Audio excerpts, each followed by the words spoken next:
Bonjour. Voilà, bonjour pour la suite de notre cours. Bienvenue à toutes et à tous. Je suis très heureuse de vous revoir encore une fois pour la continuité, la suite de notre cours Management S2. Pour les personnes qui ne me connaissent pas, je suis le professeur Soumaya Dlimi, professeur à la faculté des sciences juridiques, économiques et sociales de Casablanca, Université Hassan II. Je me fais le plaisir de vous accompagner ce semestre pour le Management S2. Ce cours est destiné à tous les ensembles. Nous avons le même programme. Donc, si vous faites partie de mes étudiants ou des étudiants d'autres professeurs, soyez les bienvenus. Nous sommes dans ce module en train de réfléchir autour des meilleures pratiques managériales, la meilleure démarche, le meilleur management. Pourquoi? Pour arriver à une meilleure performance et surtout que cette performance salariale soit maintenue. Quand tu t'investis, tu as envie que les salariés, franchement, qu'ils puissent être à la hauteur, pas uniquement tout de suite, mais tout le temps. Et tu n'as pas le temps, quelquefois, tu n'as pas l'énergie, tu n'as pas la force de les suivre tout le temps. Ben, tu as besoin qu'ils soient autonomes, qu'ils soient indépendants et qu'ils arrivent aux objectifs assignés tout seul. On va découvrir la vision de Abraham Maslow, d'accord, d'Abraham Maslow, et vous allez m'écrire en commentaire si vous êtes d'accord ou pas. Nous sommes en tout cas en train de réfléchir et de voir ces économistes et leurs propositions. Et bien sûr, à vous le soin de choisir la meilleure démarche que vous pourrez suivre en tant que manager futur. Allez, on y va. Prenez vos cahiers, prenez vos stylos et let's go. Donc, qui est Abraham Maslow? 1908 à 1970, comme j'ai mis ici. Regardez, c'est un psychologue américain qui est considéré comme l'un des premiers chercheurs dans le domaine de la motivation de l'homme au travail. Vous avez remarqué le mot. Qu'est-ce qui attire votre attention? Motivation au travail. Mais oui, là, on change de dimension. Avant, qu'est-ce que nous avions vu? Des auteurs qui nous ont expliqué leur vision par laquelle il faut peut-être donner des ordres avec de la psychologie de la peur. Il faut considérer le salarié comme une machine. Il doit faire sa tâche et partir. Il doit faire sa tâche sans discussion. Il doit faire sa tâche, ne pas communiquer. Il doit faire sa tâche avec une unité de commandement. Il est là pour exécuter, point final. Nous sommes passés vers d'autres auteurs qui ont, on va dire, beaucoup plus favorisé l'échange, mais pas trop, avec des sanctions, avec des limites, avec des frontières. Nous sommes directement passés vers l'école des relations humaines avec Elton Mayo, avec Douglas McGregor que nous avons vu. J'espère que vous avez vu mes anciennes vidéos. Aujourd'hui, nous sommes à la septième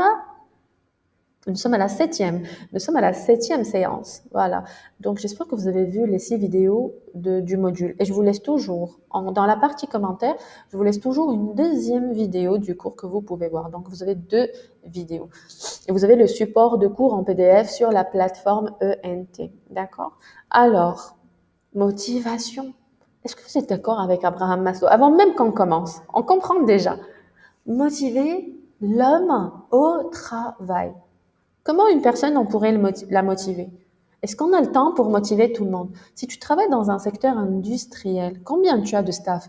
Combien d'effectifs? Le secteur de l'industrie, c'est une usine, une grande entreprise ou une multinationale, imaginons. Ça peut aller vers combien?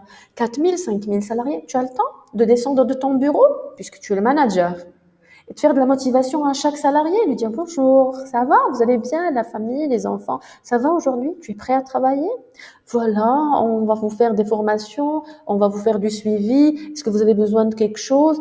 Est-ce que vous avez le temps de faire cet effort chaque jour, au continu, avec la bonne humeur, la fraîcheur, le plaisir, pour tous vos salariés, pour maintenir cette motivation? Parce que si vous ne les motivez pas, hop là, la performance peut régresser.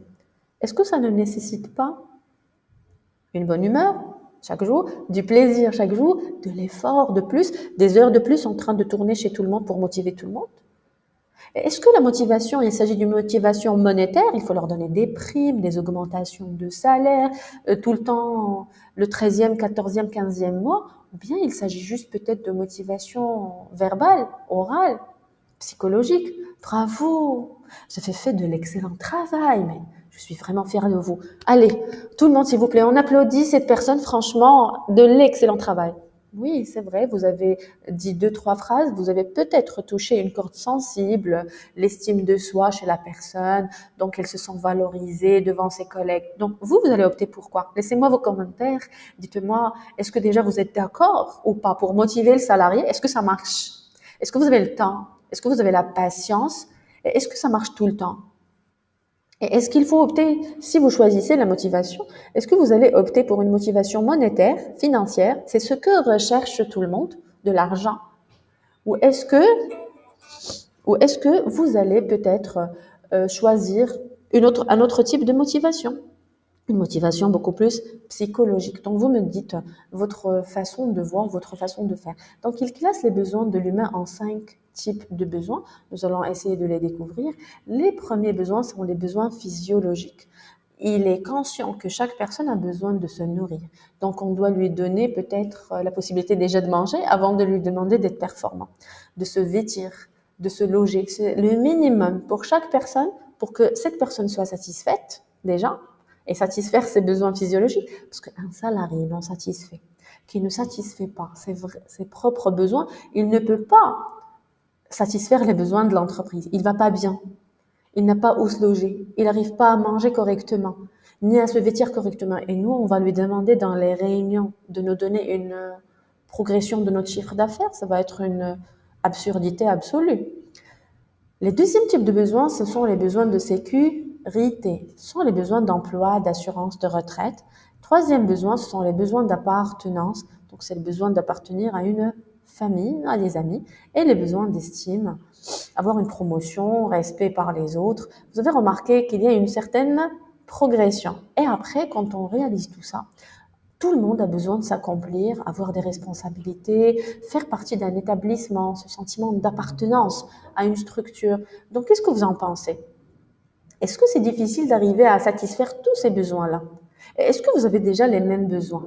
Est-ce que chaque manager, pour qu'il soit justement dans un management de proximité, un management intelligent, un management par objectif, mais en prenant en considération les besoins de ses salariés, est-ce qu'on peut satisfaire l'homme au travail en faisant cet effort de satisfaire tous ses besoins? Lui-même, à son tour, fera tout pour satisfaire les objectifs de l'entreprise.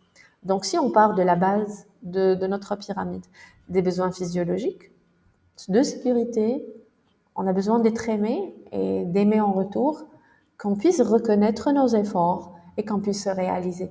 Et tant que vous essayez de satisfaire les besoins d'une personne, tant qu'ils se sentent bien, elle gagne en confiance et elle peut vous redonner un retour. Donc là, vous remarqueriez que à chaque fois qu'on arrive à atteindre un seuil parmi ces seuils, qu'est-ce qui se passe? On peut exiger du salarié une rentabilité meilleure.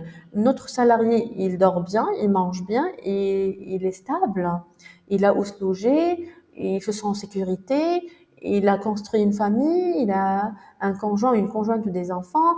Là, on commence à avoir un salarié équilibré émotionnellement, mentalement et sociologiquement parlant. Donc vraiment, nous avons toutes les composantes d'un profil équilibré. Si on va lui demander un effort, oui, il serait capable de le faire.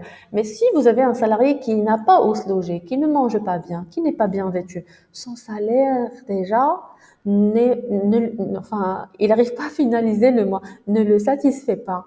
Il a des crédits bancaires, une surcharge, il passe par une période difficile en couple, il a des enfants malades, il y a de l'insécurité, il vit des perturbations. Ne venez pas lui confier des tâches ou des missions. Il ne pourra pas être performant. C'est vrai qu'en faisant des efforts pour pouvoir garantir à ce capital humain ou à ses employés un cadre de travail agréable, un cadre de travail satisfaisant, un cadre de travail qui répond à leurs aspirations professionnelles.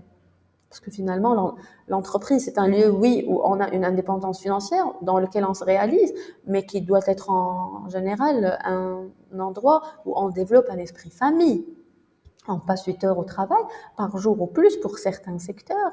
Et donc, il y a ce sentiment de fidélisation et la création de l'esprit d'appartenance qui doit être installé. Et tant qu'on donne à ce salarié la possibilité de se réaliser, d'accord? Et même pour la gestion de sa carrière, on lui permet une mobilité interne, on lui permet d'évoluer, on le bloque pas, on l'arrête pas, on le stoppe pas dans une phase et on lui dit tu restes 40 ans dans le même poste. Donc tant qu'on l'aide, on essaye de l'aider et il s'accroche. Donc à la bonne heure, lui est gagnant et en entreprise nous sommes gagnants. Nous sommes dans un système win-win. Il est gagnant parce qu'il se sent bien, sa vie est équilibrée, il est satisfait et l'entreprise est gagnante parce que tout simplement, il y a un retour sur investissement, il arrive à se donner et à se surpasser. Donc, vous trouvez que finalement, tout le monde est winner. Donc voilà, vous me laissez vos commentaires si vous en avez envie par rapport à cette question-là. Faut-il motiver l'homme? Est-ce que vous êtes d'accord avec Abraham Maslow ou pas? Donc, je vous donne rendez-vous pour la future séance pour parler de Frédéric Herzberg et la théorie bifactorielle des besoins. Excellente fin de journée.